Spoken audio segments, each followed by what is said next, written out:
Welcome. I hope you enjoy the conversation you're about to see between me and another comedian about religion and comedy. These are conversations I'm calling disorganized religion. God bless. And for those atheists out there, may nothing await you after this life. Hey nerds, welcome to another edition of Disorganized Religion. I am your host, Seth Lawrence, as always, and this week we're joined by the funny and beautiful Nikki Bon. Nikki, thank you for joining us. Obviously you're married because you called me beautiful. No Obviously. comic has ever called me beautiful. Really? You obviously have a wife. No. Oh my gosh, that's so, how shameful of these men out there, and women, not to discriminate. I agree. Thank you. I was like, my boyfriend doesn't even call me beautiful. That was like, oh my gosh. Yeah, that's why you're married. Yeah. Well, as long trained. as he, what does he call you then? Nothing. Like, he doesn't call me anything. So he just treats you like a cat? Just like, yeah, like, oh, look at your cute face. Literally, I guess I am a cat. Yeah, I guess that's how I'm treated. My cute face. Oh my gosh. Nikki, I feel like you and I got to know each other most in Las Vegas, which outside of context sounds really bad. Yeah, depends who you are. It sounds I guess pretty that's cool. True. But as a married man, that sounds terrible. A married Mormon man, yeah. Yeah, very bad. Yeah. But we performed with the World Series of Comedy together in Vegas. That's really where I feel like I got to know you. And then again at JR's in Valencia, California. Just all these great venues. That now are shut down forever. Yeah, we went and had dinner at that weird place in Vegas. Yeah, that hotel spot, right? Yeah, then my friend who lived in Vegas for 10 years was like, where did you go to eat? And I told her, and she was like, that is actually the place in Vegas. And I was like, yeah. I asked the guy, how's the chicken noodle soup? And he just described what chicken noodle soup was. I was like, that's not. Yeah. And he looked at you as though you were an insane person who didn't know what chicken noodle soup was. I said, how's the chicken noodle soup? And he goes, it's pretty good. I like it. It's flavorful, but I haven't had it here. I just had chicken noodle soup. I had my mom's. I'm like, no, I know what chicken noodle soup tastes like. What are you talking about? I don't know how your mom's chicken noodle. That was so insane. Yeah. I just want to know, how does this anyway? Yeah. And we did not choose this location. We went with a group of performers with the evening to get some feedback on our sets. And as I recall, we got some decent feedback. Yeah. That night. So yeah, it's good. We did. Yeah. Wait, did you place that night? No. Thanks for rubbing it in. But you placed the next night. At JR's, I placed. How did you do the next time? Well, what do you mean, at JR's? Mm-hmm. I got third. Oh, that's good. Yeah. So that went fine. And then we were going to perform again, right? You and I were going to be on the same show again, Arch Nemesis again in Arizona, which has exploded with coronavirus. So what's I don't even know. All I know is how we were exploding. Yeah, and they kept telling us. It was so funny because then one day he's like, guys, don't worry, we're going to perform. And I kind of was like, I don't know if I want to. I can't decide. Yeah. And then it was the next day that he texted saying they've actually shut it down. We're gonna reschedule. It's been postponed. So. Yeah, it was. My boyfriend was like, "Really, you're gonna go and do this?" I was like, "Well, I guess." But did your wife? Was she like, "It's okay, go do it," or what was she? No, my wife was like, "That sounds insane," and I said, "Yeah, but." It's probably going to be canceled. And so she and I both were sort of like, I think it's going to be canceled anyway. So my logic was it would be better to hold the spot in case they do postpone it. Yeah. And if they don't postpone it, then I'll go and not touch anyone or anything. Exactly. I wasn't even going to take the mic out of the stand. I bring my own mics. I went to one open mic last week. Oh. And I brought my own mic. Yeah. So how was the open mic you went to? Okay, so it was fourth wall, and it was great. Okay, it wasn't that great, but it was around the time that people have been doing the underground mics, and I was like, I'm definitely not doing that. But then things things start to open up, restaurants, all that. So I was like, okay, maybe I'll go and do a mic. I felt like everybody was doing it. So like, I obviously do what everybody does. No, Right. but I just was like, okay, you know what? Everything is opening up. All the mics are opening up. Must be okay. It must be okay. But I also knew necessarily what, like, I wasn't like, I'm going to get back on the train. It was kind of, I used to do like, how many mics did I do? I did like at least 7 a week, and 7 to 10. And I wasn't going to do that. I was like, oh, it was one of those things where it's like, it was like going out for dinner where you're like, well, I did it once this month, so I'm good. Yeah. Just to get some reps in. Yeah, just to get, that's how I was like, well, maybe I'll get up. So I went, and they were like, all of them are saying we clean the mic after everyone wears a mask. So I was like, that's cool. Great. I was going to go to Mics for Left, but then I was like, it's such a small room. That's so dumb. Like, that's actually so dumb. Yeah. So did you get some pizza? Is that the location you No, went I to? didn't get the pizza. That's where I went though. Yeah, that's a nice big room. It's a big room. Yeah. So I was like, okay, this is fine. But then, and he was cleaning the mics, but I went there and no one was wearing a mask. And for me, I was like, okay. And I kept some people wore a mask and then they took it off when they got in there. I'm like, no, that's the opposite of what you're supposed to do. You're supposed to like wear it inside when you go outside, like you're outside. Yeah. Right. Yeah.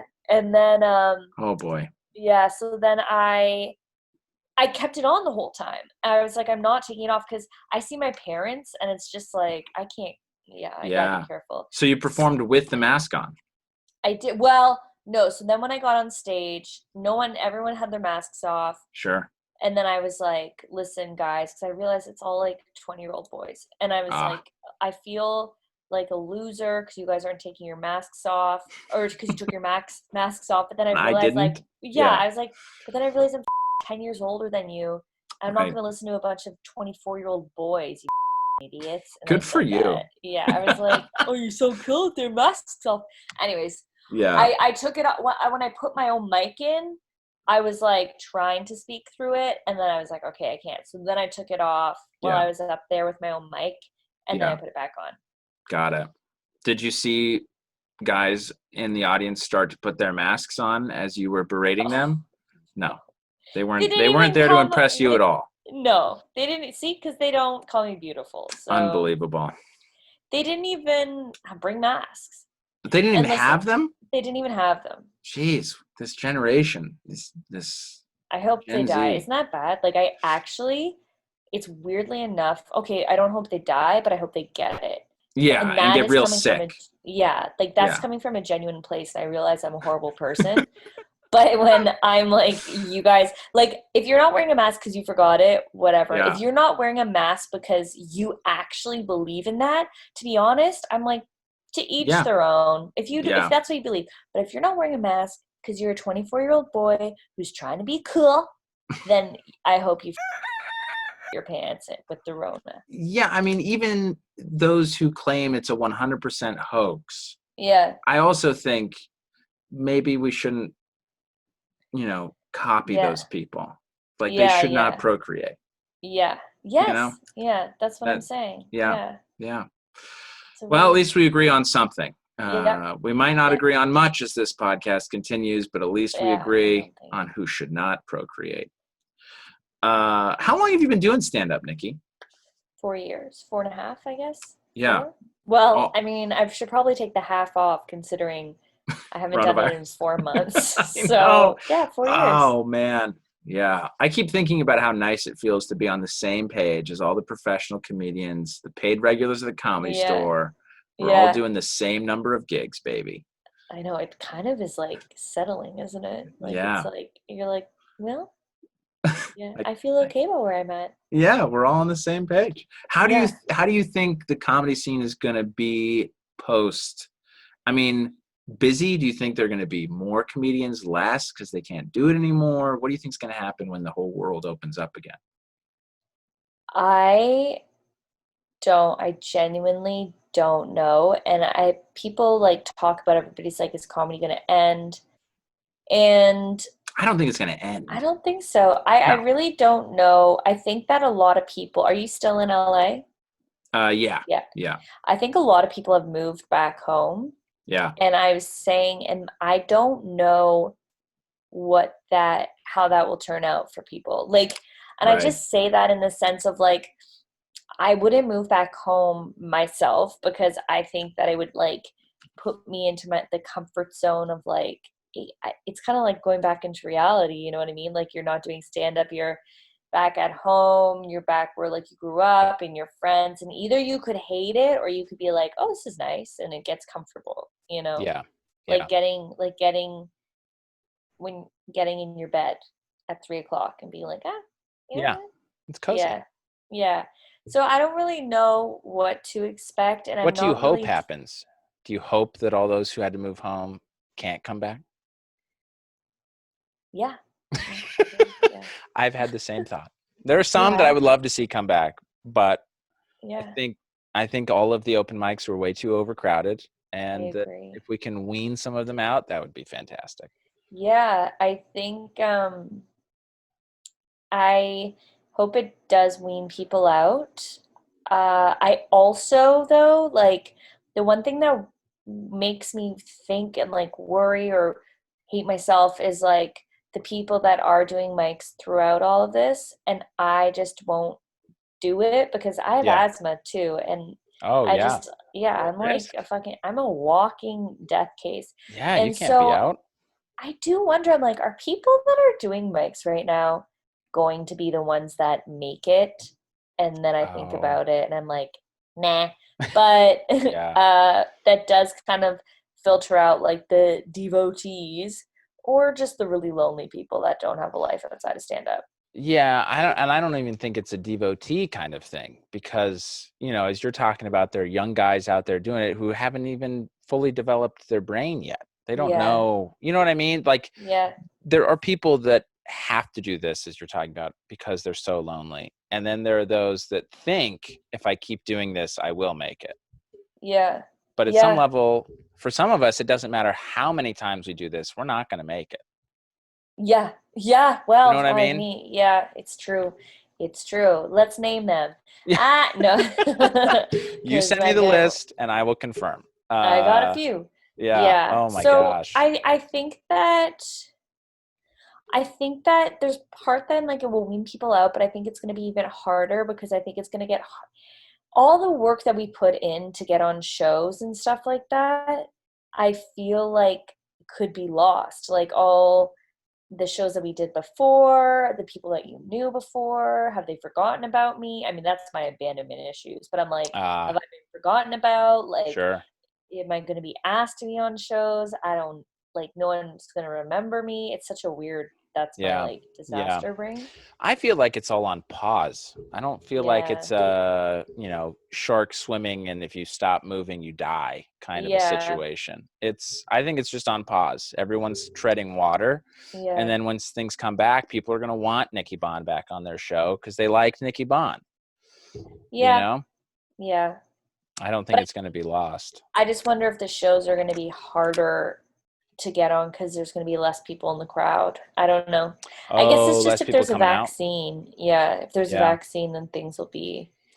Yeah, I don't know. I mean, I think people are going to be anxious for entertainment when it is safe to go out. I also think people will weigh the risks, and I think outdoor shows are going to be coming back stronger. I Yeah. think that's what's going to be up first, which they're tougher shows, Uh-huh. but I think those are going Yeah. to be the more accessible ones. I mean, my wife was like, hey, why don't you contact a drive-in movie theater, which is a great idea. And Yeah. then come to find out, Bert Kreischer's been doing that in the Midwest with his tour.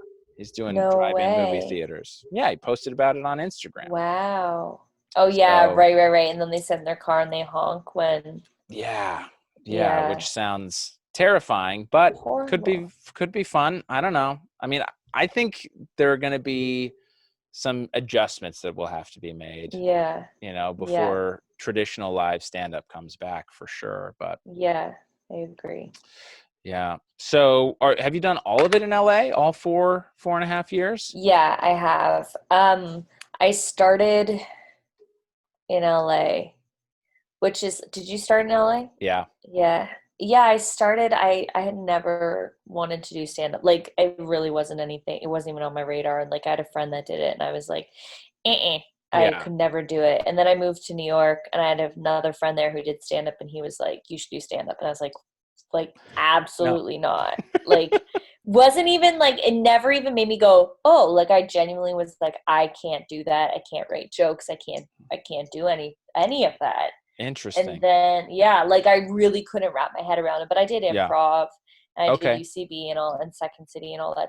And you did And that in then New York, or you? I did Second City in Toronto, and Oh, then I okay. did UCB in New York. Got it. And then I moved here, and then I did UCB in Groundlings out Yeah. here. Yeah. Yeah. So you moved to LA for improv. I moved to LA for an acting school, actually. I was going to Atlantic, Oh, okay. which is a New York conservatory. And then they said, oh, you moved to LA, finish the program there. You'll study with William H. Macy and Wow. David Mamet. Like they owned the school and they were Yeah. running it. And I was like, that's sick. I'll go. So I moved here, and then they canceled it 3 weeks before it was supposed to start. No. Yeah. That's awful. Why did It they was cancel it?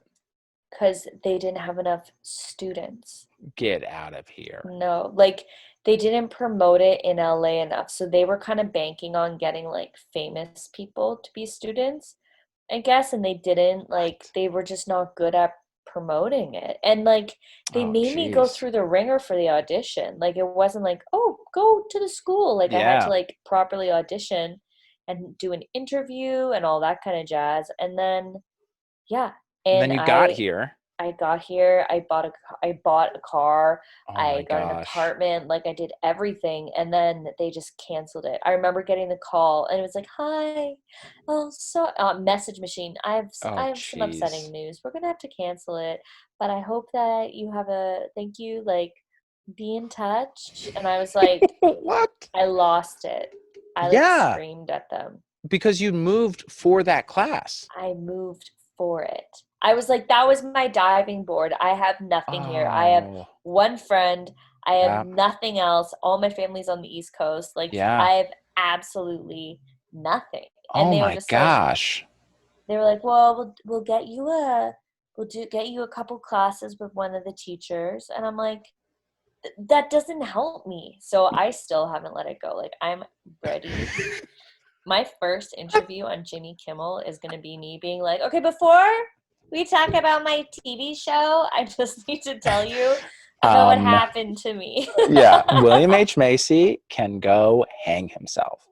You know what? I actually don't even think he knows. And because like he's so far removed from it, and I Oh, just but I thought you wanted said they owned the school and they were they going to own teach the it. classes. It's true. Like he knew it was canceled, but I don't think he understands how poorly the school is run. I think that Oh, he's very like disconnected from it, and it's like got it. other people that run it now. Yeah. He owns it, but like he doesn't give he's shooting, Yeah, you yeah, know? yeah, But yeah. I did see him my first month here. He was in the bar that I was in, Oh. and I was like, and You're everyone's supposed like, to go say teach me. something. Yeah, and everyone's like, go tell him, go tell him. And I was like, no, and I was too scared. And then finally I was like, okay, I'm gonna go tell him. And then I couldn't find him. But Oh. I will. Next time I see him, I legitimately will tell him. Now enough time has passed. You're like, no, I'm Yeah. just angry. I'm Yeah, angry now enough I'm so angry. that I don't care what bridges are burned here Yeah. with Oh William no. H. Yeah. Yeah.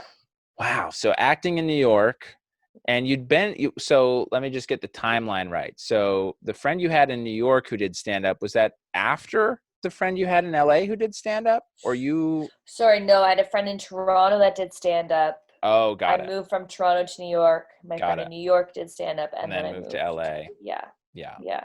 So what was different between, I mean, were you at all a part of the stand-up culture in New York? Just had a friend who did it. Just had a friend who did it. Like, Got it. was not part of any sort of stand-up culture. And even Yeah. when I moved to LA, I was like, it did not cross my mind, like not for a second. I was like, Yeah. groundlings all the way, improv all the way. I was on teams. I was doing all that. I did the groundlings program, the whole thing, Yeah. besides writing lab in a year. Like I did all the Wow. levels. I was Oh my just like, gosh, you were in. yeah, I was in. And then I had a break, and I waitressing, there was 1 month where. And when you say break, you mean you took a pause or? Yeah, I took a pause because when you do groundlings, once you finish the last level, you go on to writing lab if you get accepted or if you're passed. But it's like a wait list. It's like almost a year long. It takes a really long time to get in. So that you were on the wait list for lab. Yeah. That was your break. And that was my break. Okay. And then I was I had a friend in Groundlings, Hannah Dickinson, who's like an amazing stand-up comedian. She's in New York now, but we were in a level together and we got along. And I remember her like talking. I don't know, there were 2 stand-up comedians in my class. And even then I was like, you guys are crazy. Like, I can't believe what you do. But then when I had my break in Groundlings, I waitress, and there was 1 month where 3 different tables, was it a month or it might have been a week actually? Yeah, I think it was a week, not a month. There was 1 week where 3 different tables asked if I was a stand-up comedian, and I was like, no. And then they were like, you should be. Yeah. And the first time I was like, haha, yeah, because I'm like really snarky and sarcastic and like fast. Right. Because I just don't care anymore. I'm over it. And and improv teaches you to be that way. Yeah, that's true. To some extent. Maybe not the cynical, snarky part, but the thinking fast part for sure. Yeah, yeah. And before when I waitressed, it was like me trying to be nice and like, please everybody. Right. And then like now I was so comfortable in my restaurant because I'd been there for 2 years, I guess. 2. And so I was just like myself and not afraid of anybody and like just was over it. Like I used to be really polite and like timid or like when I first met you, I wasn't myself. And then the second time a table said it, I was like, huh, okay. And then the third time I was like, wow, like this is actually really, it was crazy. Like that's when I was like, maybe I just should try it. Like I was still scared, but I was like, okay, you know what, maybe I'll do it. Wow. So that week was the moment. That was the moment. The signs from God that you needed to start stand-up. Yeah. And what was your first stand-up experience like? Where did you go?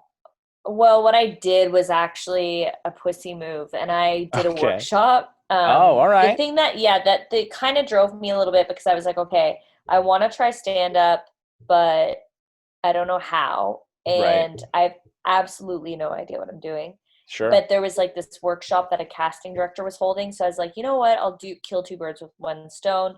I'll do this casting director workshop that teaches stand-up. Yeah. Which like I don't recommend to anybody that wants to try stand-up. But was it not very good? No. What kind of things did they tell you or teach you? Like absolutely nothing. Like the only thing the reason why I did it was because I was still acting at the time or trying to, and then I was like, oh, I'll get in front. But it wasn't.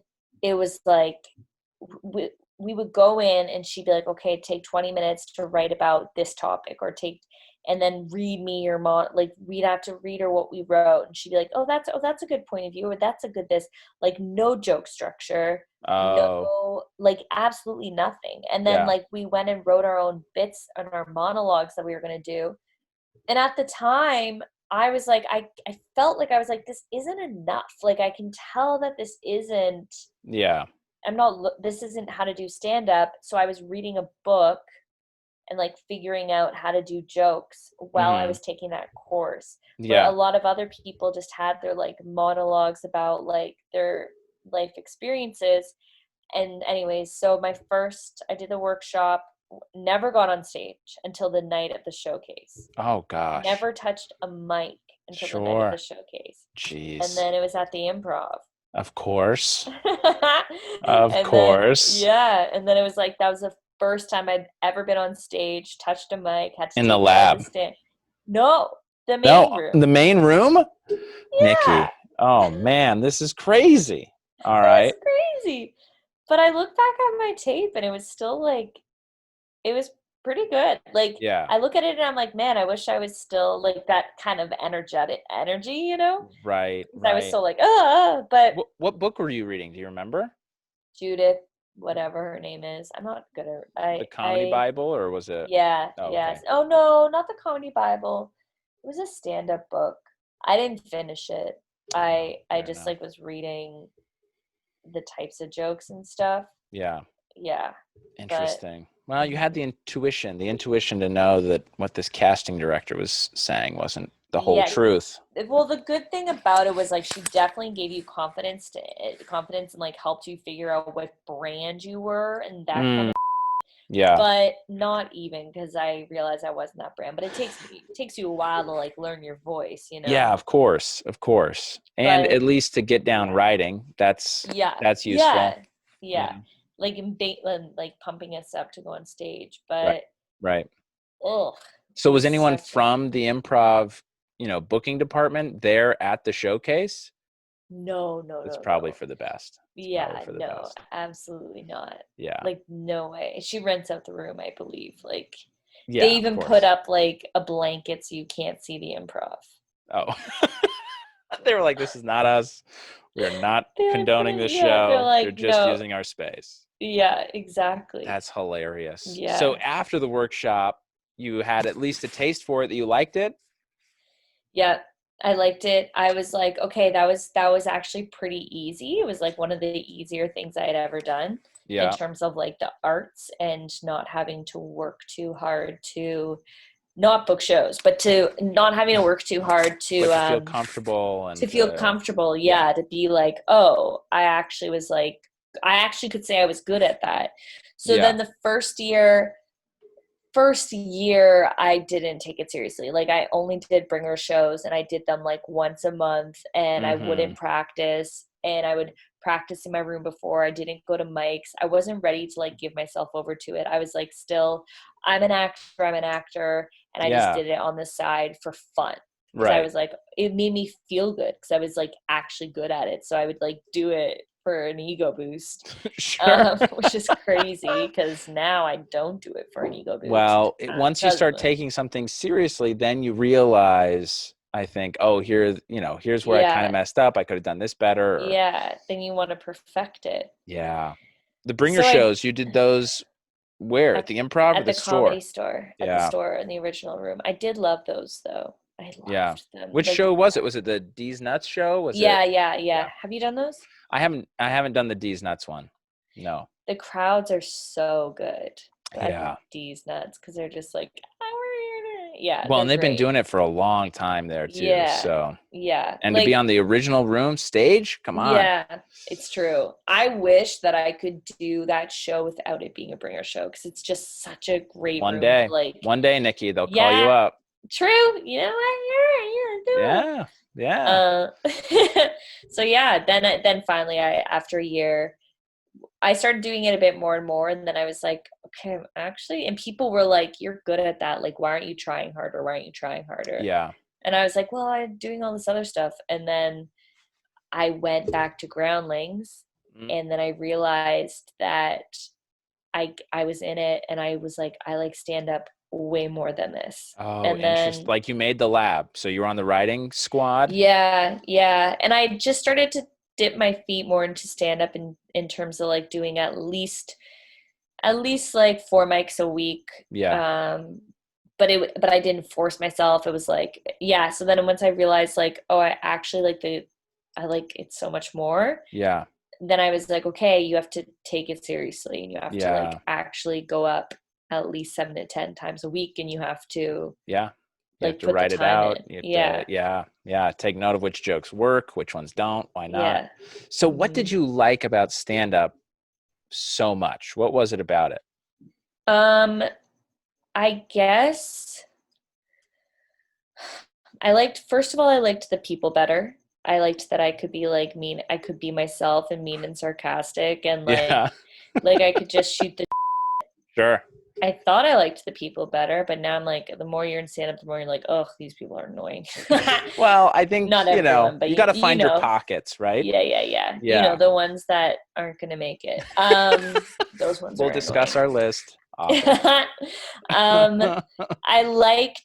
just felt like I finally became myself, was what happened, actually. I felt like it was the only place not the only place, that's such bullshit. Like, besides like how I was with my friends, but in the industry, it was the first time that I was like every time I go to an agent meeting, I'd be, as I said, I was so like, and then I was like, what the, I could Who am actually I like trying to impress? yeah. And I was like, this isn't, you're annoying. You're annoying. Like and I just felt like I could be, it helped me discover who I was. The more I started doing it, even before I started taking it seriously, I realized like my voice, not my voice in stand-up, but my voice of who I am. Yeah. And it started to help me with acting, with commercials, because I was like, I am not going to be your spokesperson. I'm going to be the one, like I just did a commercial where I'm angry on a bus. And it's like, it made me realize who I am. Yeah.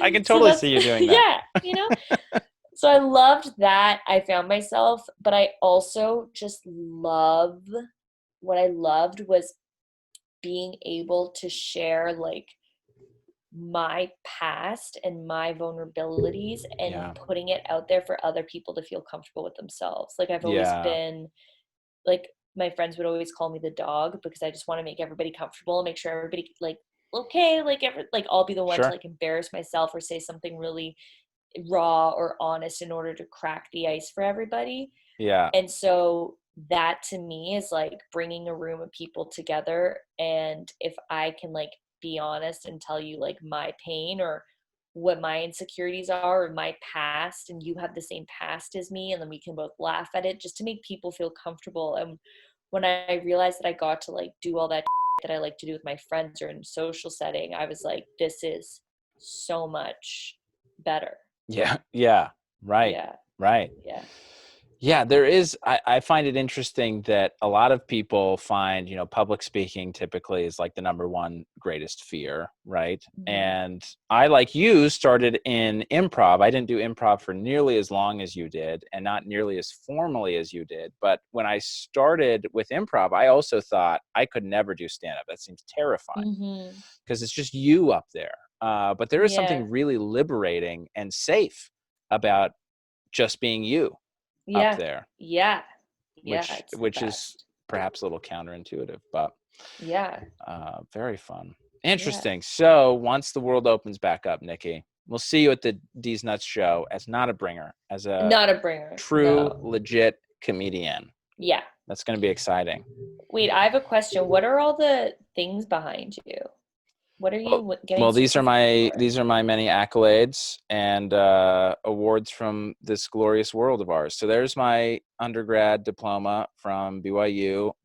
That over, oh my gosh, it's so hard to do this reverse. Who's getting motion sickness? That is my law school diploma from UNC. That's the North Carolina bar certificate because I was licensed there and practiced. And this most proud of all. Oh my gosh. Best comedian. Hillcrest Elementary. You can't see because the light. There you go. Hillcrest Elementary School. Elementary school? Yeah, baby. In Utah, I was the best comedian in my 4th grade, 5th grade class, something like that. There you go. That's so funny. You're a lawyer? You're a lawyer too?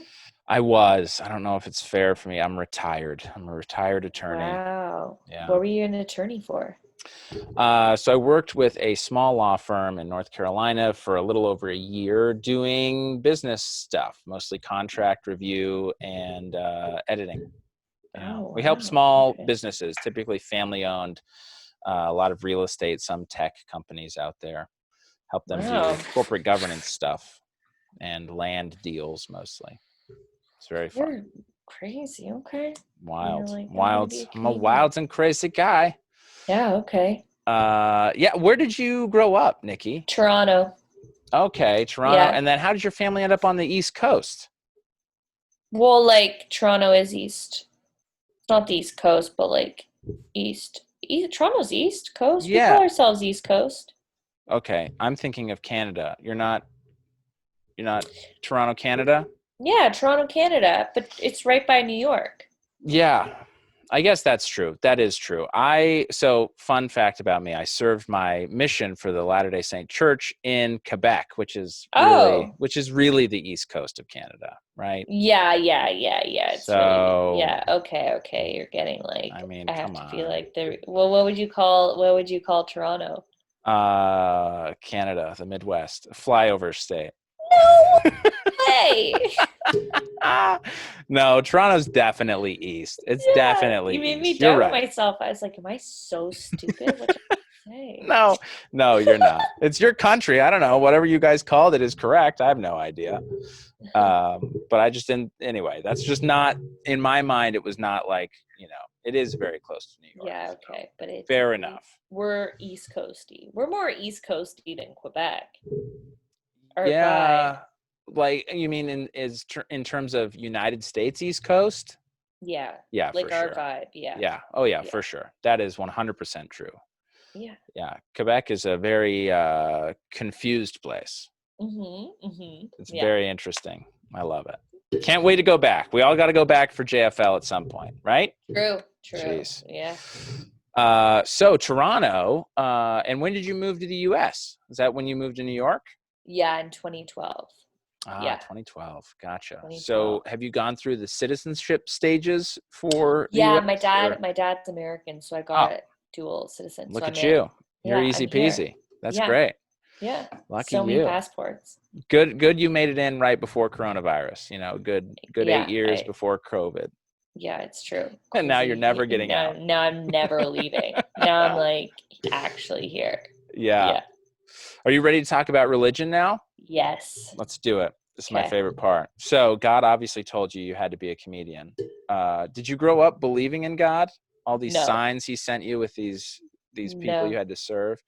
No religion at all growing up. Like literally absolutely no religion whatsoever. So my dad wasn't around mostly when I was growing up, but he believes in God, but he's not really religious. He more like believes in God. He reads like AA, like he's, but he did grow up with a religious family. So I didn't have him impact me.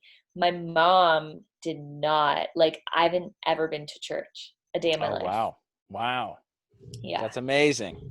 Yeah. But I did believe like, because I didn't know about religion, I did still like when bad things happened, I would go, dear God, and I would like pray.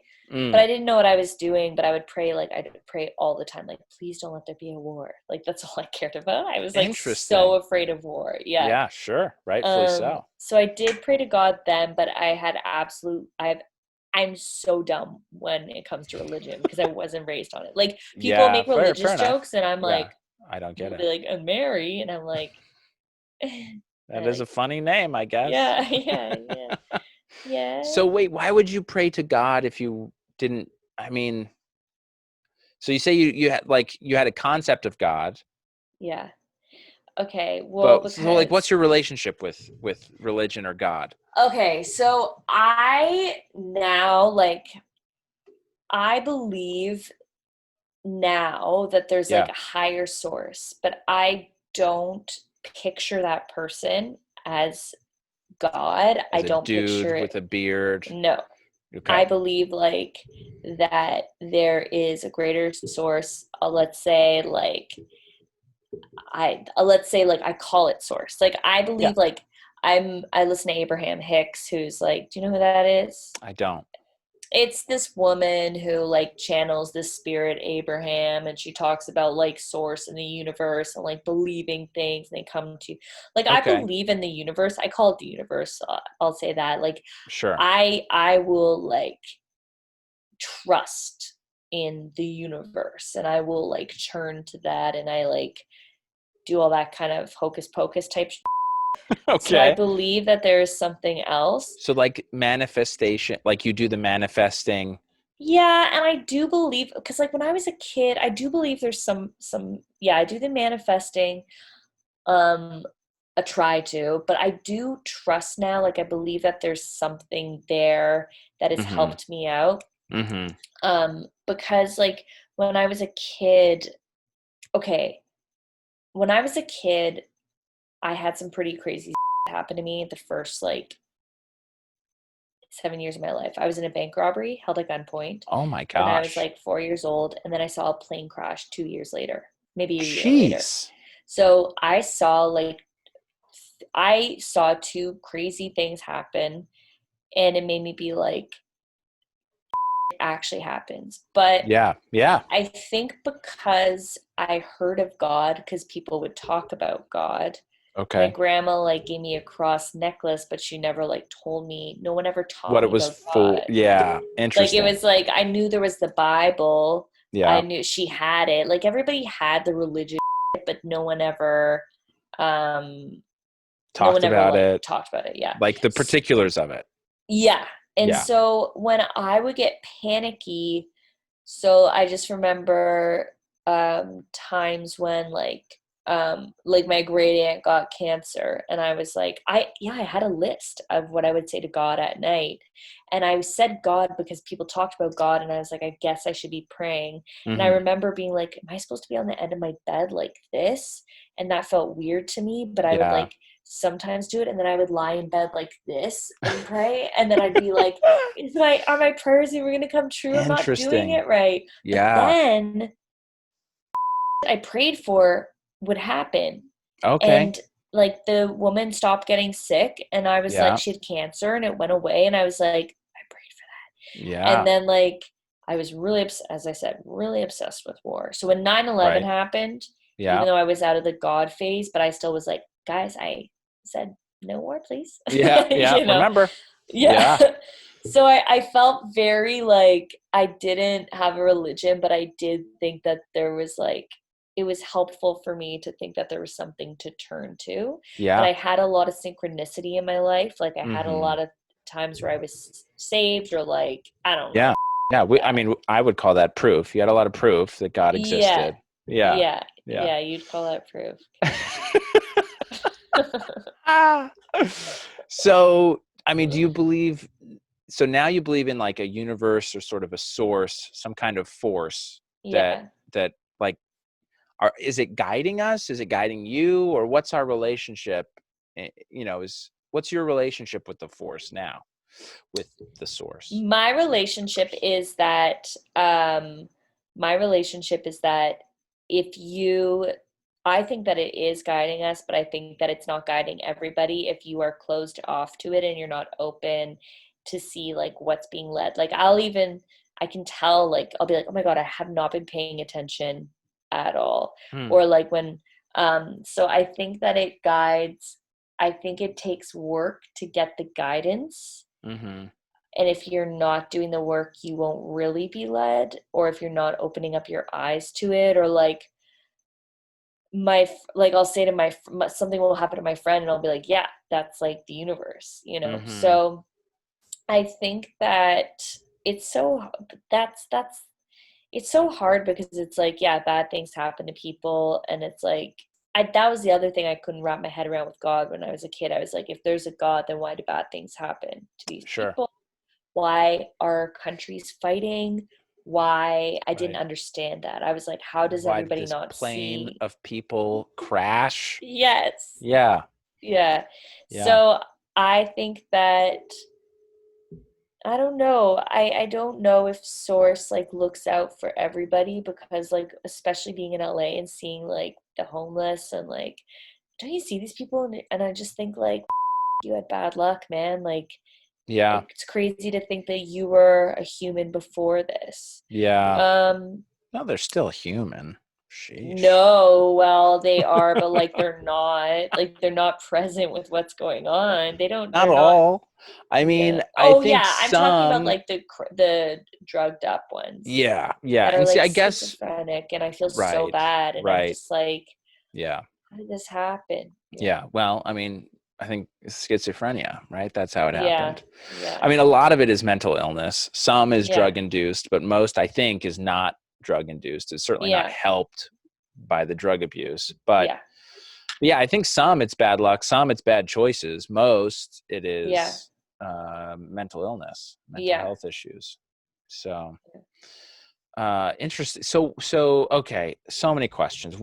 First, I have to know about the plane crash. Where were you when this plane crashed?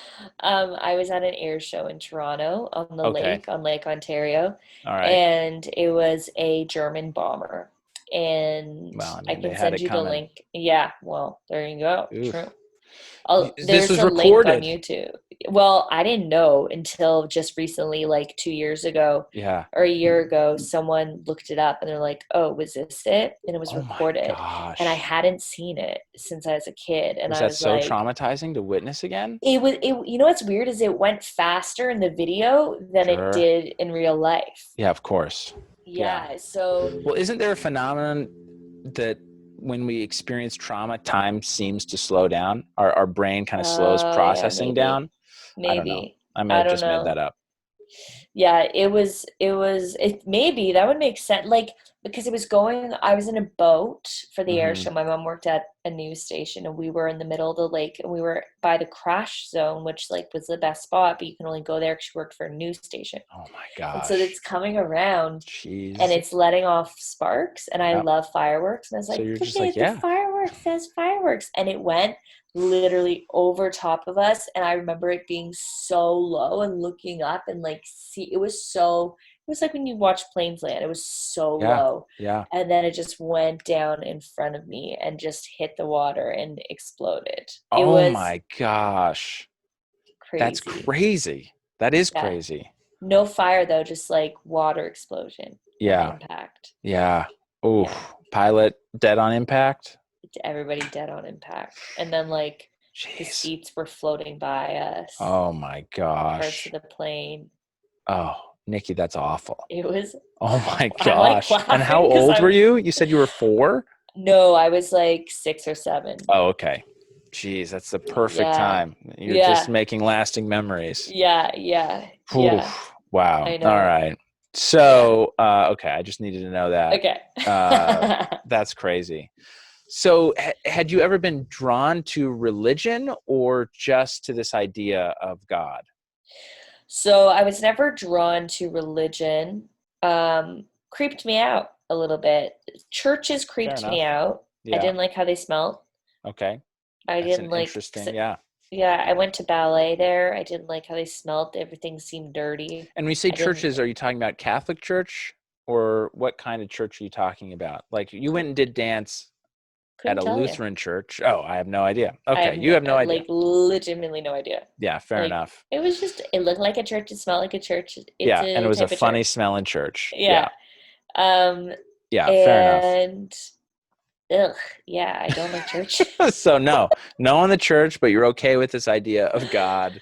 Yeah. How do you feel like your abandonment issues dealt with, or morphed into, like, I guess really interacted with your idea of God or affected your idea of God? That's a good question. To be honest, I didn't know about my abandonment issues until like 3 years ago, 2 years Well, ago. sure, but I mean, So, yeah. so you think that they affected I don't my think many view of God? 7-year-olds are like, man, I Yeah. feel so abandoned by, I need God, and I mean, imagine God this way because I knew that I had an issue. Like I knew that I couldn't have long distance relationships. My whole life I knew that. Like I just got bored. I mean, most people know that, but yeah, fair enough. Yeah.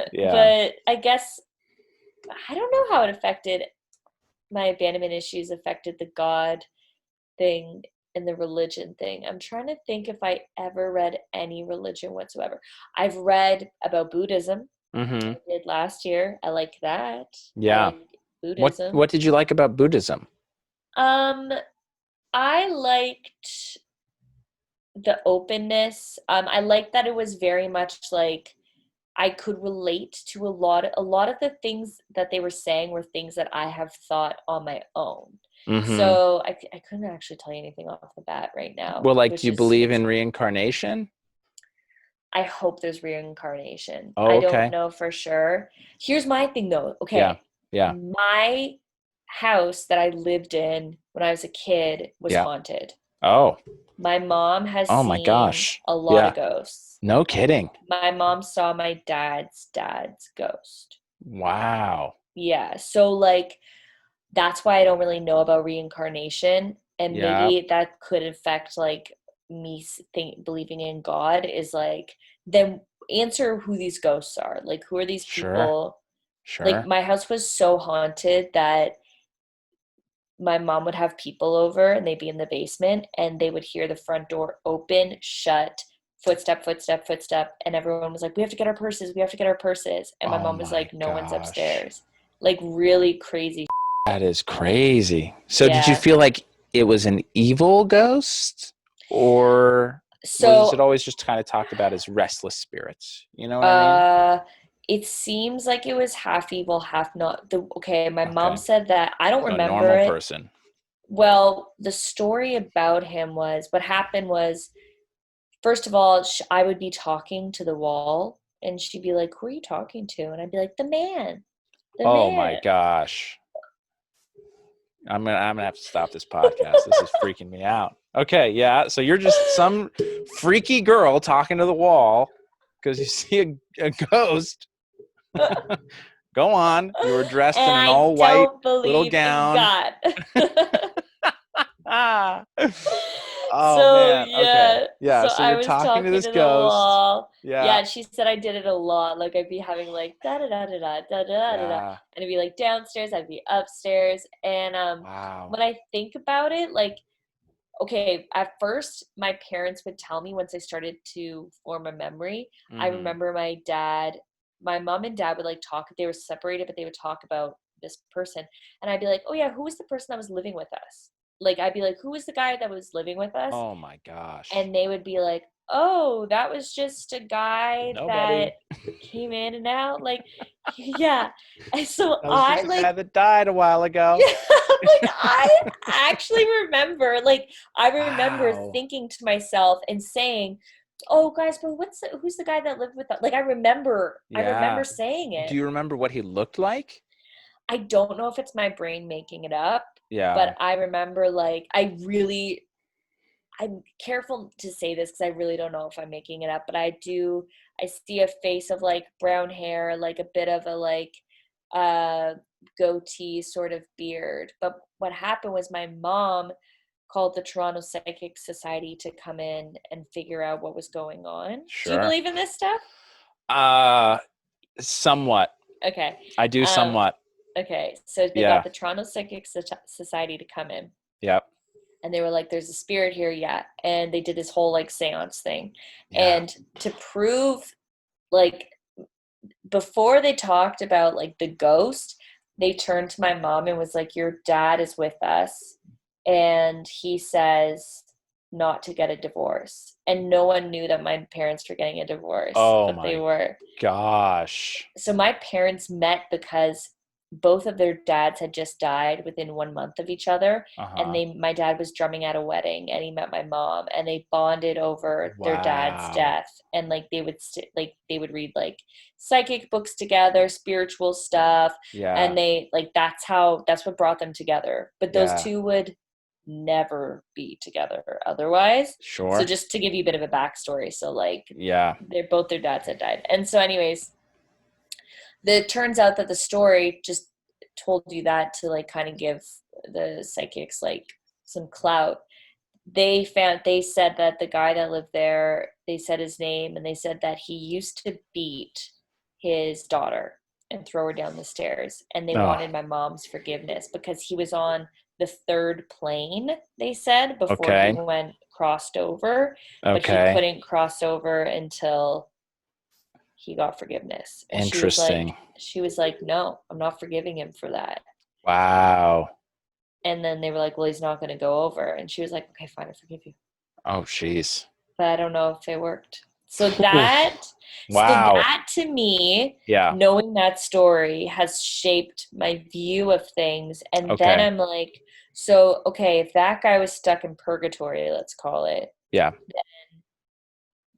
Does that mean like good people like my grandma are just reincarnated and gone? Or like, do you have a little bit of time up there to haunt your, you know what I mean? Like, I believe in reincarnation. I don't know, to be honest. Yeah. Death is a huge fear of mine. I had panic attacks when I was a kid. I can spiral. I like will start crying and hyperventilating. I hate death. All right. Realized what death was. Let's get off this topic immediately. Okay. Yeah. Next. Yeah. Do you believe in an afterlife? No. We'll move on to something completely different. Not Kevin. I could not resist.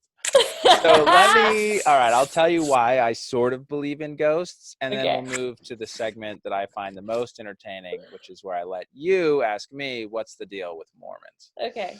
So here's why I sort of believe in ghosts, and this is perhaps a lesser known belief of my faith, but we believe after you die, you go to one of two kind of mental or spiritual states. You either go to spirit prison or you go to spirit paradise. And the division is dependent upon whether or not you have been baptized in this life. So you could be a very good person, not have known about Jesus Christ, not have been in contact with anybody from my faith, never have been baptized, but you're a great person. You go to spirit prison, okay? But my faith also believes that we teach each other about the gospel after death. So those in spirit paradise go to spirit prison and tell these people about God, about Jesus Christ, about what they need to do. And in our temples, we do what we call baptisms for the dead. So these people can then be baptized by proxy, and they can, as you'd say, cross over from spirit prison to spirit paradise. All that to be said, we don't think of these two places as actual physical places, like spirit paradise isn't in LA and spirit prison isn't in New York, for instance, okay? It is more just mental states of being after you've passed. But we do believe that the spirit world is on this earth with us. So this is where my belief of ghosts is, I think, somewhat founded in my own spirituality, in my own faith. So I do think we can interact with these spirits because they're still around with us for good or for ill, right? I think they're like demon people out there that conjure hateful people from the past, who knows, to do certain things. I think it's possible. Freaks me out. I think you should be more freaked out by the fact that you just called it spirit prison and spirit paradise. I mean, I think that's pretty apt. I think it's pretty apt. Some people feel trapped. God. Some people feel free, baby. Oh my God. So, honestly, my thing with religion is I just feel like they're all a cult. And like it freaks me out. I feel like everybody's brainwashed. I think it's amazing for everyone to believe in like what I believe in a source. And if you want to call it God, that's totally fine. Yeah. But I think there's so much war based on religion because everybody's like, mine's right. When really it's everybody just wanting to believe that there's something bigger than us in order to survive our journey. Yeah. And we're fighting over it where it's all just fictional stories to comfort every type of person. Well, maybe so. I mean, but mine is correct. So I guess we'll just have to wait and see, Nikki. We'll just have to wait and see.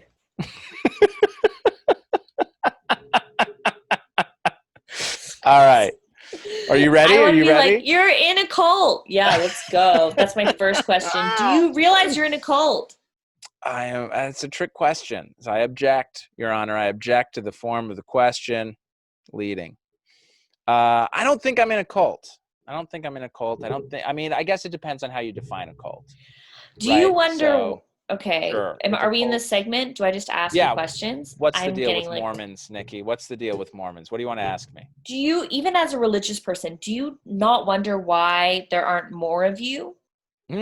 What do you think is the reason? Well, I think there are lots of reasons. I mean, finally, I think we each choose in the end what we believe. So some people choose not to believe what I believe, and that's totally fine. People have a lot of different reasons for believing what they believe. So no, I don't wonder why there aren't more of me. Okay, but like, I mean, clearly there should be, right? So yeah. Your wife's Mormon. Yeah. Your kids are Mormon. Yeah, I mean, so far, since we don't let them have their own lives. Yeah. Are you going to make them not have sex? Did you have sex before you were married? No. Are you going to make your kids do that?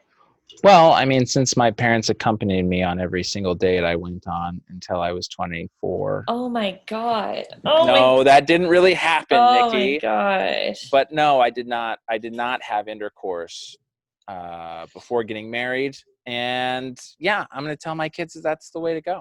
That's the way to go. No, do you For realize sure. that you're gonna For raise sure. losers? You can't do that in this day and age. I think you can. Actually, there are quite a few studies that talk about how happy people are with their sexual partner if they have had no other sexual partners before, right? And they talk to married couples who have been very sexually active before marriage, and the happiness factor is higher for those who were not sexually active. And sure, you could say it's because they didn't know what they were missing, but in the end, does it matter? No, because they're happier. If you Okay, think you're okay. happier, are you happier? Yes. Yes, you Okay, are. okay, okay. But like Yeah, for argument's sake, we're sure. in the year 2020. Or What year 2021. what year did your religion start? Well, this is a tough question. I will answer both. Okay, so the Latter-day Saint religion with Joseph Smith, 1830, right around there. But we believe that we have the same gospel that was taught to Adam and Eve. So beginning of time, I guess. Okay, so here's the thing. Beginning in time versus now. Like Yeah, things are changing in the world. yeah. People like For all the the things better that or for the worse? Do you think all things are changing for the better, Nikki? Or do you think all things are changing for the worse? Or is it a well, mix? if we talk about if we talk about technology, Yeah. the worse. If we talk about What? the way if we talk about the way that people are treated, Yeah. equality better. Yeah. Okay, Yeah. so if you think about like you guys are following rules that okay, same with like the way the government works, same like all of it is so old school. So now your kids are going to grow up in a new world as Yeah. opposed and it's going to be ever forever changing, Sure. that it's kind of crazy that even not just your religion but these religions where it's like don't have sex before you're married Hmm. are expecting people of new generations to follow those rules when they've never been changed to conform with the way that the world is now. Well, see, I don't think necessarily that societal changes when it comes to so here's what I'll say. There are aspects about society that have absolutely changed for the better, right? Male female equality. We're not quite there yet, but it's clearly going in the right direction, which is I suppose traditionally against religion in the broad sense, and that's fine. I think that's good that it's changing that way. Treatment of those who are not of the same um, outlook, treatment of the LGBTQ community, obviously getting better. That is very good. I don't know exactly why those, even in my faith, have mistreated those who are homosexual because the Bible teaches us and Christ's way is to be kind and loving to all people. So I think there's been, some misunderstanding, some mispractice of religion that has led to some really terrible things. But I don't think it's better, that people are having more sex before marriage. I don't think that's a good thing. Okay, so okay. Should we be healthier about so I guess here's the other thing. I don't think it's an either or, right? Like my kids already know what, at least my daughter who is 8, she knows what sex is. My wife and I are very open with her about sex. And my parents were really open with me about sex. Like I don't ever remember a time when I didn't know what sex was. So I think there is a way to raise children who are not afraid to talk about sex, who are not afraid to talk about their emotions, their desires when it comes to sexual things, but still not have sex before they are ready to have Wait a sex. second. Yep. You talk to your parents about your emotional sexual desires when you were a kid? Just that, like, I wanted to have sex. Yeah. You'd be like, yo, dad, I want to have sex. My dad actually initiated a lot of these conversations. He was like, look, you're going to be going through puberty. You're going to want to have sex. You're going to want to masturbate. You're going to want to look at pornography. And were you allowed to masturbate? I mean, allowed to masturbate? You can, but it's considered sinful, you know? So did you? Yeah, because I was a Okay. typical adolescent. Okay. Yeah. And then did you stop because you were like, oopsies? Yeah. Okay. So, okay. I have so many questions. I'm going to stay on the sex topic though. Oh, okay. Do you find that like, are you a very sexual person?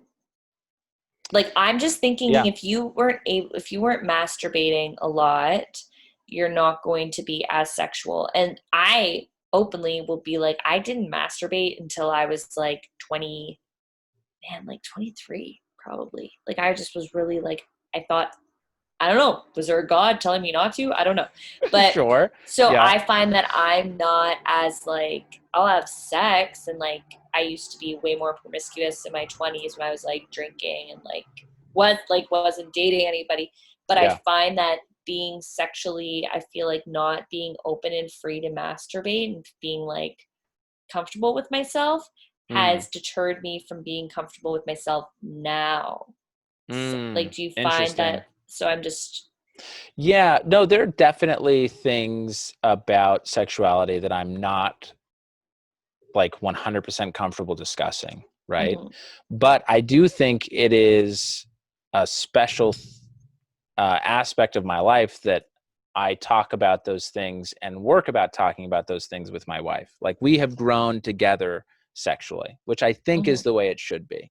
And the reason I think that is the way it should be is a lot of my faith is based on sex not being an awful thing, but instead being a God-given power. Like, the end goal of those in my faith is to become like Heavenly Father and Heavenly Mother. So we believe God is, Heavenly Father and married to Heavenly Mother, and that is where we come from. We are their spirit children who get physical bodies through our earthly parents. So our goal is to become these heavenly parents for a whole new generation of spirit babies.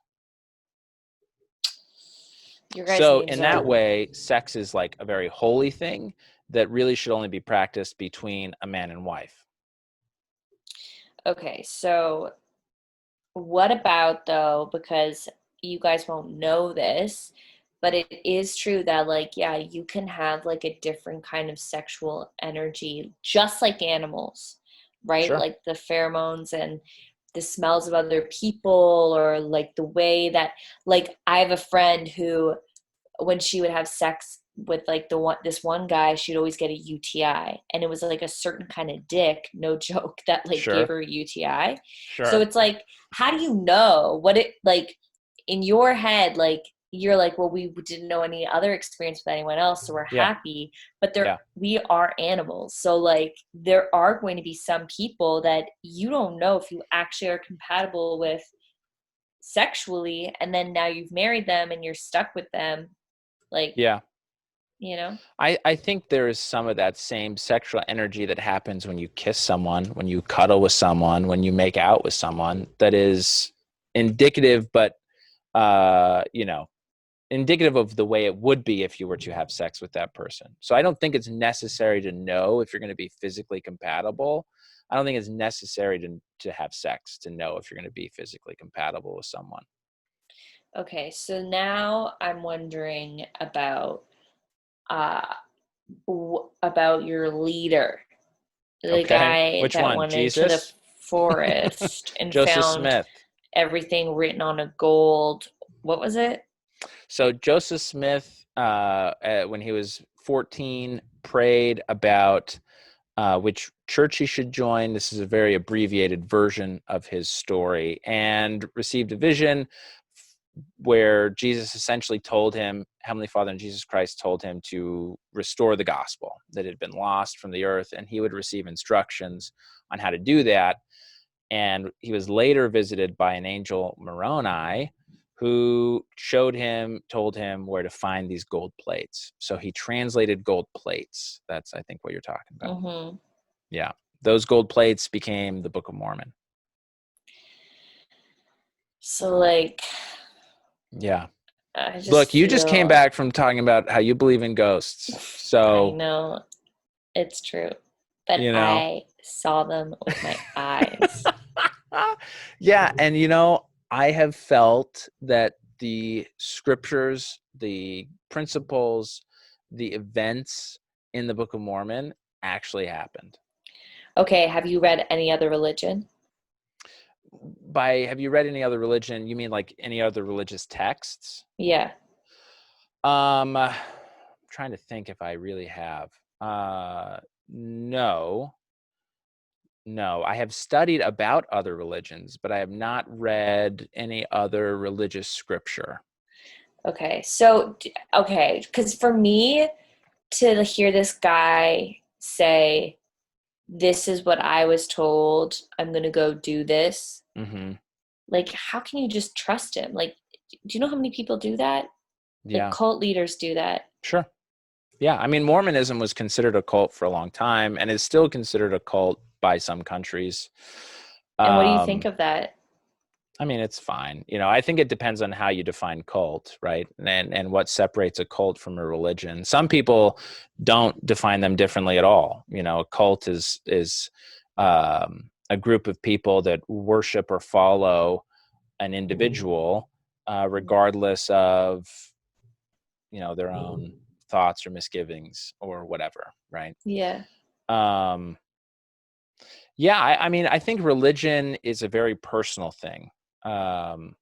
Yeah. And honestly, I do think that whatever helps people get by, like Yeah. I do believe like what I believe in. If I'm feeling off, I'll go to like a healer. Like I have this healer that I go to and she Sure. tells me like what my guide said, which is like the same thing that people do in a group, but mine's more personal to me. Like it'll like say stuff, but that's what I have to turn to. Yeah. But Well, and that sounds more hocus pocusy to me than what I believe. I'm not saying you're hocus pocus. I'm saying you're in a cult. That's what I'm saying. Because mine doesn't have rules. Mine's just like, what do I need to believe in? Right. But like, then, what good is it if it doesn't have rules, Nikki? It's the best. It's for your own personal well-being. It's your own personal journey, and I don't want to be dictated by a group of people that say you didn't do what we're all doing, so now you're kicked out. Like that's not. We are all spirit and individual. Yeah, and I think that's a very fair point. But how do you get better as a person without limits? Well, I feel like I am getting better as a person without limits. And I think that you have to stop and reflect and look at yourself and be okay with like, okay, so for example, if like there's a bunch of bad stuff happening to me, I am not like, I don't look at it anymore like the world sucks. I'm not lucky. I now am like, what am I doing wrong? What have I blocked? Where's my brain at? What's going on? What is causing this occurrence? That's so, yeah. What are you going to say? Well, I was just going to say that's interesting because that is also a very religious idea where good things happen to you because you are being righteous. I don't think that's an accurate portrayal of how we interact with God. Like, I don't think God is up there being like, oh, you did X, Y, and Z that was really good, so I'm going to give you these blessings. Oh, and if you're doing bad things, then bad things are going to happen to you. No, it's more so how in tune I am and open and aware. And even if I'm like not in touch with myself, or if I'm thinking negative thoughts, or if I've realized a lot about myself in the past 5 years by going to therapy, but then also working with healers, but realizing like all the that I've done, like I've created or I have contributed to, perhaps. Or Well, and I think that's very fair. Yeah. But I mean, even then, aren't you giving yourself rules and things that you need to do, strategies that you need to implement Yes, to avoid these bad situations? You are right. And see, that's the way I view religion. There are rules. They are my own personal rules that Yeah. no one else can judge me if I break them. Sure. I'm allowed to create my own rules freely to, without judgment, without dictation, without repercussion, without all of that. But like, for example, let's like the freedom of sex, whatever you're raising your kids, but like I did go through a phase where I was like promiscuous, and then all of a sudden I stepped back and I was like, nope, no more. And like I made that rule for myself, and I was like, so but why would you make that rule for yourself? Because it felt right at the moment. Like I was like, I've had enough. That was enough of that. And I'm not going to have sex with anybody until they're going to be my boyfriend now. I just was like, I'm over it. Until they're in a committed relationship with you, perhaps. Yeah. Or for all time and eternity, maybe. Maybe. Listen. All I'm saying is I totally respect that. And I think I agree with you that when it comes to religion, there's a lot of societal pressure surrounding following certain rules that is unhealthy. Totally agree with you.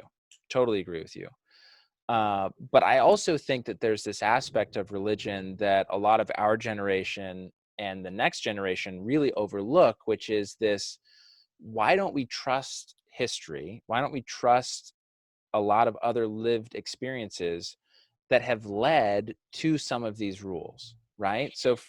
So like the sex thing, right? Like the celibacy or abstinence before marriage and then celibacy after. All right. I said abstinence before marriage and celibacy after marriage, which obviously makes no sense. I messed up. I meant monogamous. You're monogamous with your spouse. No sex with other people. That's what I meant. Not celibacy. I messed up. I think that is a proven method to happiness for a lot of people.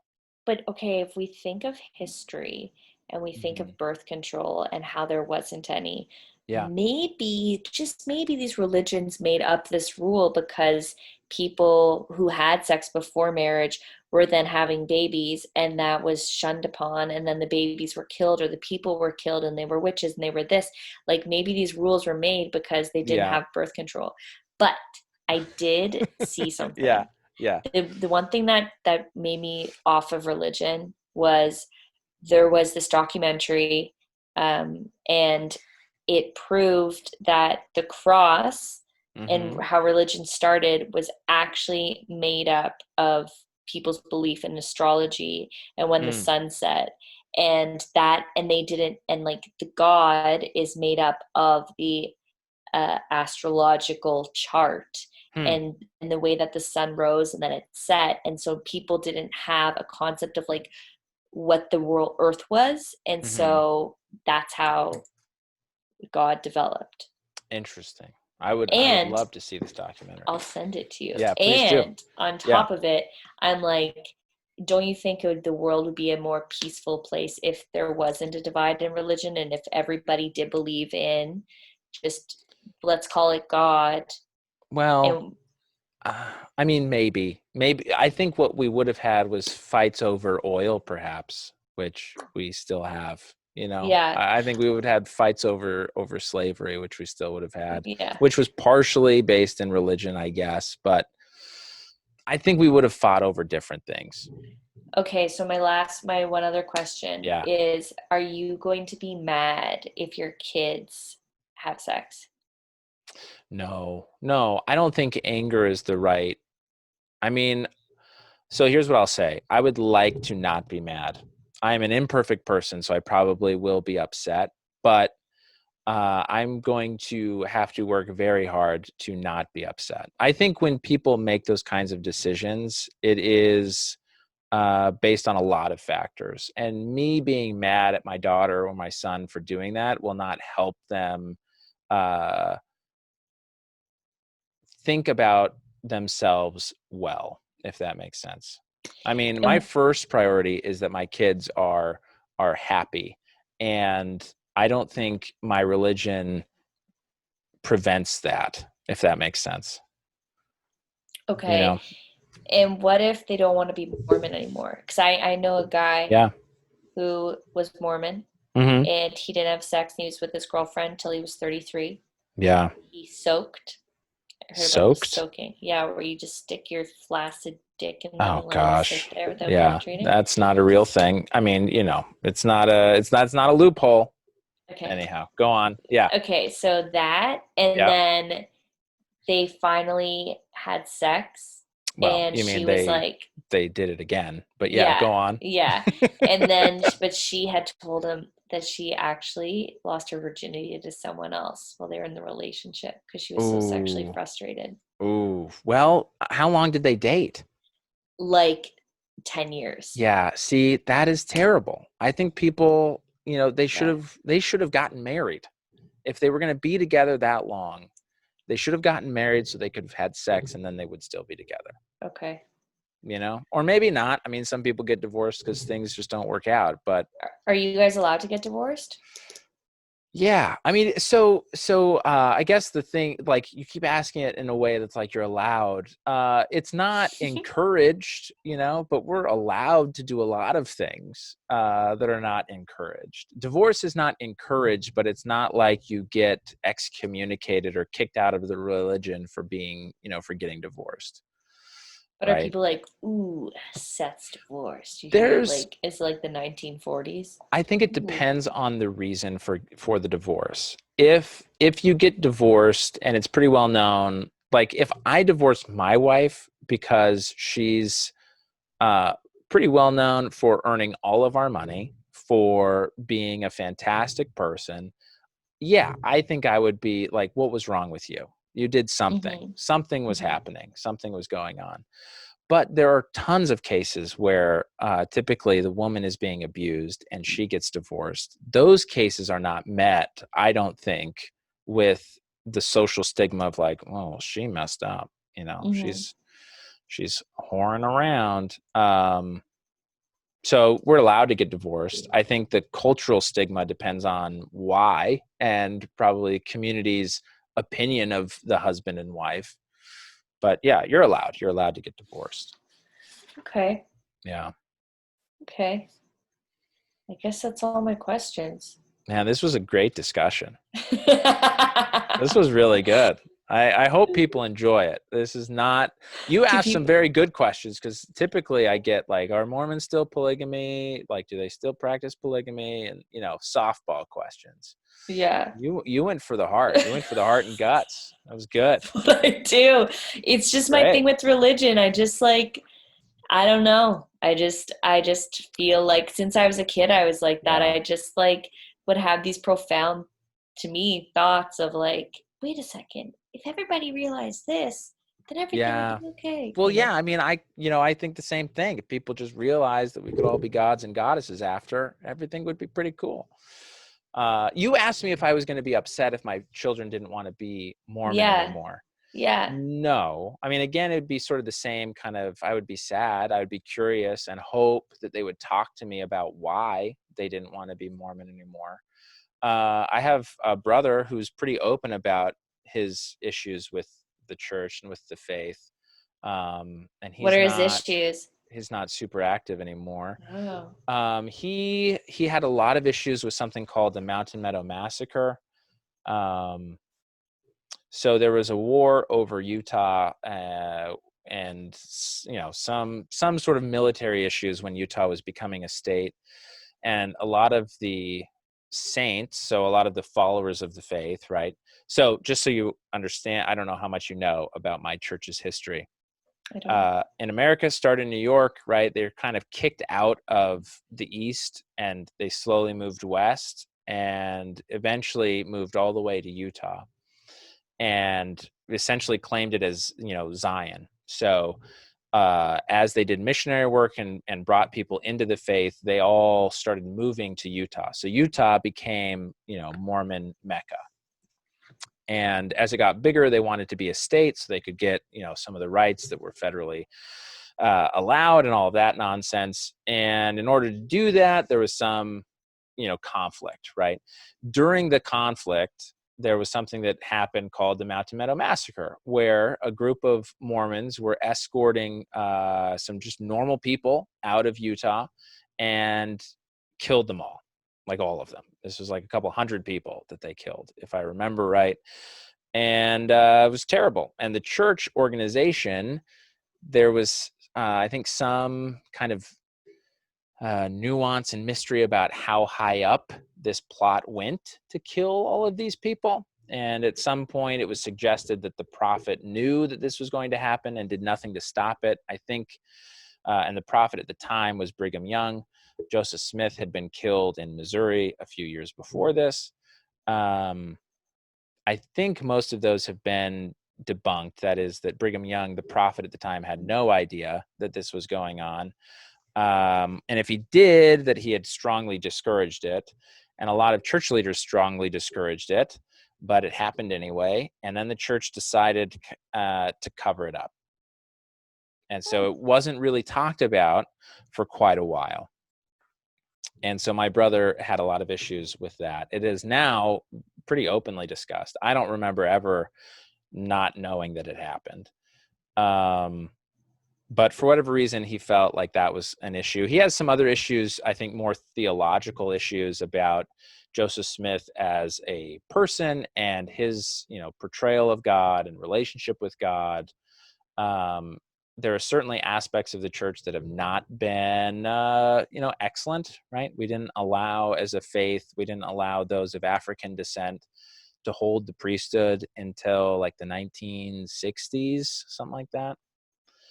Or 1970s. Anyway, it was pretty late, So he had also some issues with polygamy that ended in 1890. So he has there are a lot of things that we could be upset about with the Mormon faith. But you're like, you know what? Well, I think some of it is that I separate the church as an organization from the gospel that it teaches.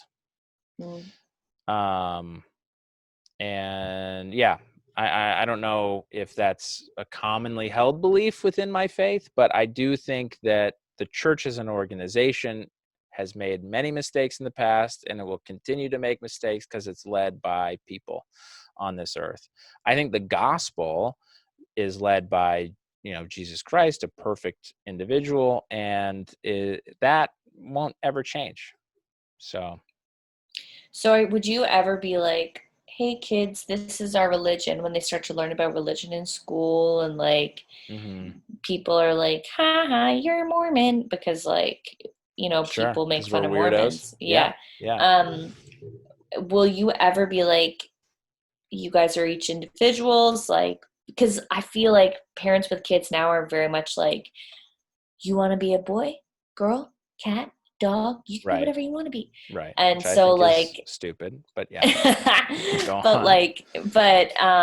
Would you ever like tell them that this is your religion, but they're free to like do whatever they want, or you're like going to keep hush hush about that? No. I mean, I've attended, like I went to a Hare Krishna service when I was at BYU, and attended some other Unitarian faith service as well. Very interesting. I don't see a problem if my kids are like, hey, we're starting to learn about these other religions. I want to go. LA is a perfect place to be like, let's find it. Or you can find just about anything out here. No, I would be fine with them exploring another faith. And even going, I would attend it with them. But I would say, we raise you as a Latter-day Saint. And if you can't explain to me why this other religion for you is better, then I'm going to struggle supporting you in that other religion. But it's clearly your choice. It's their choice. Okay. That all being said, we do baptize people in our faith at the age of 8 years old. So we get them pretty early. I thought you were going to say 80. I was like, wow, you're really trying to get everybody in, aren't you? Well, no, I mean, you can get baptized at any age We just count the age of accountability. That is when you can make a decision about whether or not you want to continue in this faith or in this path. Yeah, 8 is very early. Yeah. But you're also forming memories. You're forming relationships with people that will last. You're forming your brain when it's still mushy and you don't really know what's going on. Sure. But, there's nothing that will prevent her from exploring other religions in the future. I'm fine with that. Honestly, I'm okay with that. But yeah, she's going to be raised with Latter-day Saint ideals, Latter-day Saint beliefs. I think all with sort of the caveat that, as I said before, religion is a very personal thing. So there are certain rules or aspects of the church that are not rules or aspects of the gospel. So there are certain aspects of the church that I think, like how long we have church for on any given Sunday, is totally arbitrary, And under this pandemic, we're doing all church at home, which has been fantastic. So we have a spiritual message that's about 2 minutes long, and we do our sacrament, our bread and water, and then we're done for the day, right? Yeah. Sounds to me like you don't really want to go to church anymore. There are aspects of going to church that are tough and challenging. But it is, it's a community experience, right? So there are certain aspects of it when it comes back that are really good, really beneficial. But for now, it's a great excuse not to have to go. Yeah, sounds like you're ready to rebel. She says, hopefully. No rebellion from me, Nikki. At least not yet. Maybe. I'm going to get him. I'm going to start a podcast called I'm going to get Seth to That's run great. from his Well, religion. I would love to be a guest on your podcast at some point, and we can debate religion more. This has been very entertaining. I'd love debating religion. It's fantastic. Well, and see, what I hope to do with this podcast is not convert every comedian I talk to.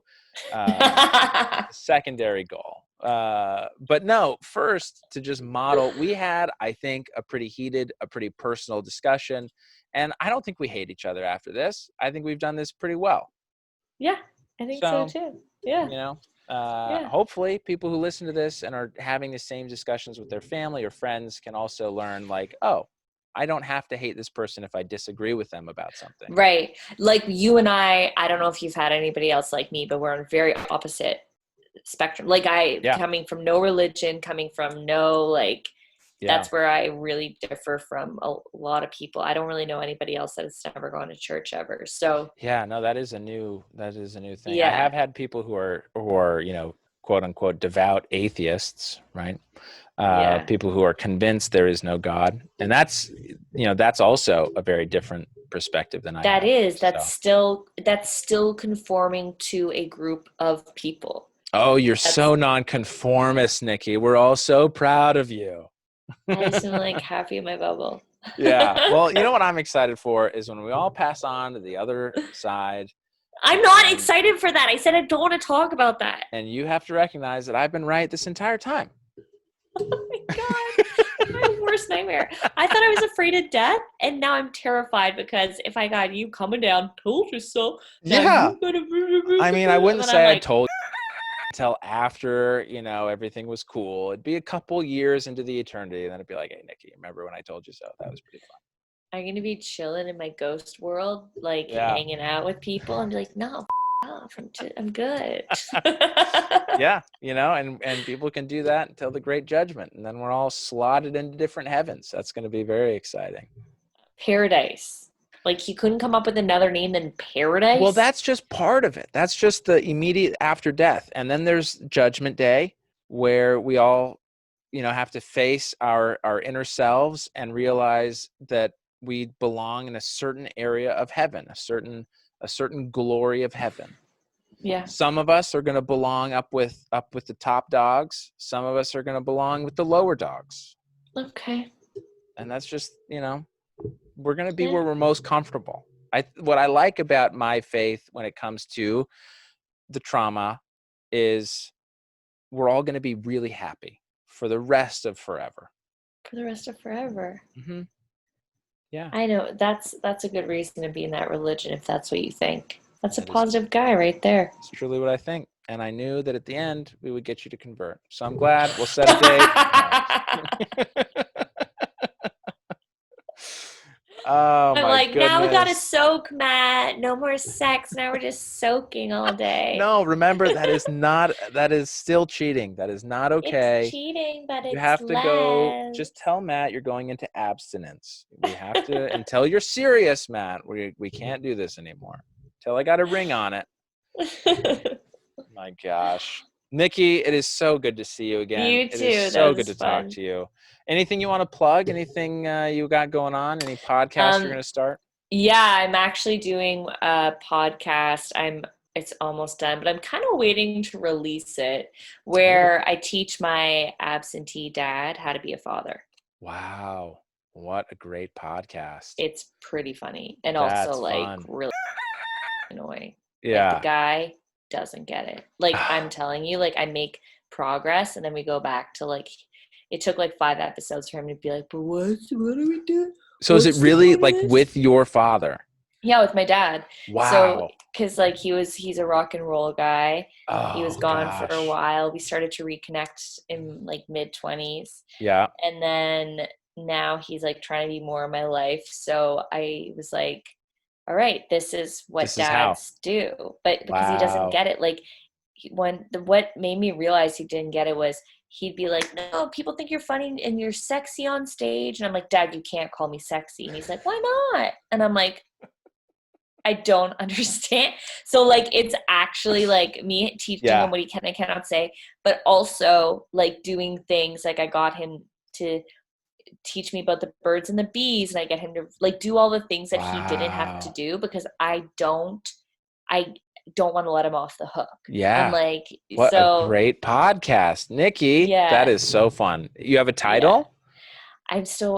I'm like debating between 4 titles still. It's hard to come up with a title for it because I was going to make it how to be a father, but it needs to be something different. So it's either going to be Bobby's back. Okay. Or Hey Dad ? Oh. Or Hey Dad, what the because like because you liked that one the best because it's actually like stuff that he does is actually like and he's addicted to Nicorette, so he's chewing Nicorette the whole time, which is why it's taking me all of quarantine to edit, and then I'll be like, Dad, what's in your mouth? Like he's a child. All the faux pas. It's That's great. amazing. Yeah, he's a space cadet. So maybe that's what you could call it, faux pas. But PA. Faux pas. There you go. Pretty good. It's not bad. I'm just saying you can throw it in the mix. That's all I'm going to throw that in the mix. I like that too. Thanks. Yeah. No problem. Nikki, thank you. Where can people find you? Is it Instagram that you use most? Yeah. I mean, Instagram, Nikki Bon, NIKKIBON. Twitter, the Nikki Bon. And then, I mean, I'm like on TikTok, but who knows what the... Can't wait for those TikTok vids. All right. Well, I'll put the Instagram in the show notes for people who would like to follow you. Nikki's fantastic. And when the world comes back, we are going to be in Arizona at some point with the World Series of Comedy again. And she performs all over LA. So keep an eye out for when we can go out. Thanks, Nikki, so much. Thank you. All right. Happy 4th. Have a good weekend. Oh, yeah. Okay, you too. Thanks, Seth. Yeah. Bye. Bye.